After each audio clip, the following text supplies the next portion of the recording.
I think most people worldwide hear about the Amazon, which is an important concern, and everybody must hear about it and concern about it. But here in the south, as I said, we have the Pampa biome, which is in size, I think it's the small, maybe the smallest biome in Brazil. And maybe this is why people don't listen about the Pampa biome this much. But in terms of conversion or suppression for any given reason, this was the biome that in the recent decades was suppressed the most. And I think something around 40% of the Pampa is remaining, and the rest was totally suppressed, mostly by soybean expansion and some part by silviculture expansion, mainly eucalyptus. So it is a concern because it's an extremely rich ecosystem, hundreds of native plant species and hundreds of animal species that depend and rely on this habitat. Hundreds of birds, mammals, reptiles, a lot of insects, and there it goes. So we must concern about the Pampas too. So that was one thing to come back, but before we go completely away from the grassland conversion, there's another biome that's larger than Pampa, but it would be a little bit further north, so more tropical, and that would be Serrato. Is that correct? The Serrato, yeah, that's right. That's right. It's larger than the Pampa. I don't have the numbers in my mind right now, but it's larger, and it suffered a lot with cropland expansion and also the expansion of other perennial pastures, cultivated pastures. I think most of this biome is cultivated today with croplands and pasture species like the brachiarias. And sometimes they are not, best management practices are not used. And that's why people try to recover these areas using systems like the integrated crop livestock systems, because overgrazing is a concern, as well as the conversion of these ecosystems. Overgrazing is present in all these ecosystems, in Cerrado, in the Pampas. So we have a lot to learn about how to manage these ecosystems and treat them properly, how they deserve. This is a global truth. This is not specific to Brazil. It's everywhere you go, that except Antarctica, I think you can see the need for improved grass management, forage management, and then this integration. So grass. Yeah, they had three species of brachiarias, I think, or maybe one of them was not a brachiaria, was a panicum.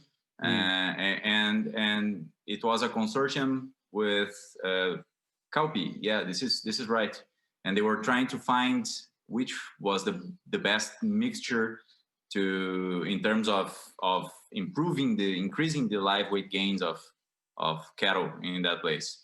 And of course, I don't remember which was the best one, but I've heard they already got some pretty interesting results in terms of microbial improvements and pasture soil quality improvements in that system. And it's a recent system. It's not a long-term system. They started back in 2018 or 17, and they already have improvements, important improvements in soil quality. So maybe this is one way to recover these degraded pasture lands. And Peter, well, I think maybe it's important to say to those who don't know what we are talking about, integrated crop livestock system. But this is one kind of integration. with intercropping.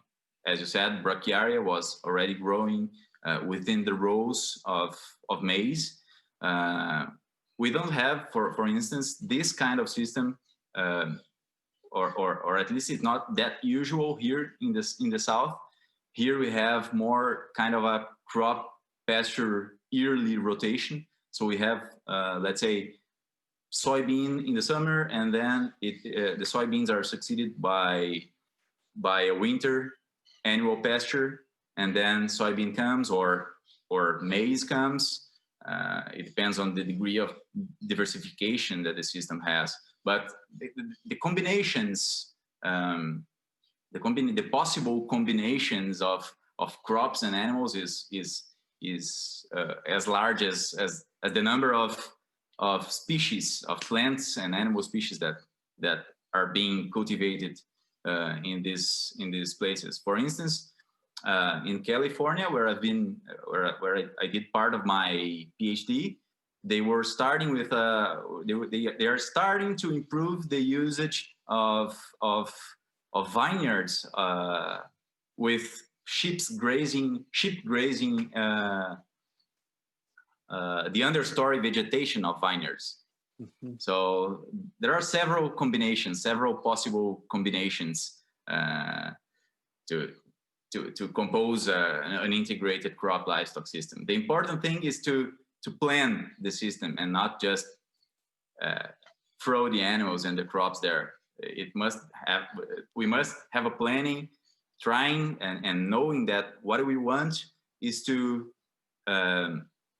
use the synergies among the system components and improve the whole system performance, and not only looking, for instance, no, I want my soybeans to produce the most, and then I have the pasture in the sequence, and I will grow some cattle, I will raise some cattle there. No, the intention is to look to the system and to improve the whole system functioning, efficiency, and productivity. Mm-hmm. We call this system fertilization. And the reason why we call system fertilization is because you're fertilizing the whole system and the whole land, instead of fertilizing only the crop. And in that case, I think it was the soybean crop. This is a paper from a friend of mine. He's currently a doctoral student in our group. And he showed that the whole system efficiency improves, nutrient use efficiency and productivities. They increase if you use the system fertilization strategy. Because in the conventional crop fertilization strategy, you're focusing on the grain crop. So you apply the fertilizer immediately before soybean cropping. And once you harvest the soybeans, what happens? All the nutrient is exported. And then in the sequence, you have a pasture which is lacking nutrients. And so it produces less. Consequently, you produce less meat. And then the system repeats annually. And in the system fertilization approach, this doesn't happen, because you apply all the fertilizers in the winter, in the pasture phase. The animals basically recycle the nutrients.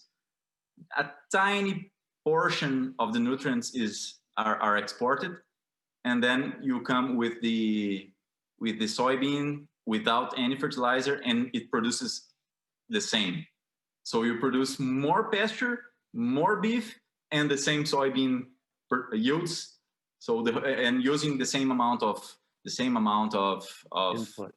input. So this is the kind of thing we must pursue towards more sustainable agricultural systems, or agricultural systems of the future.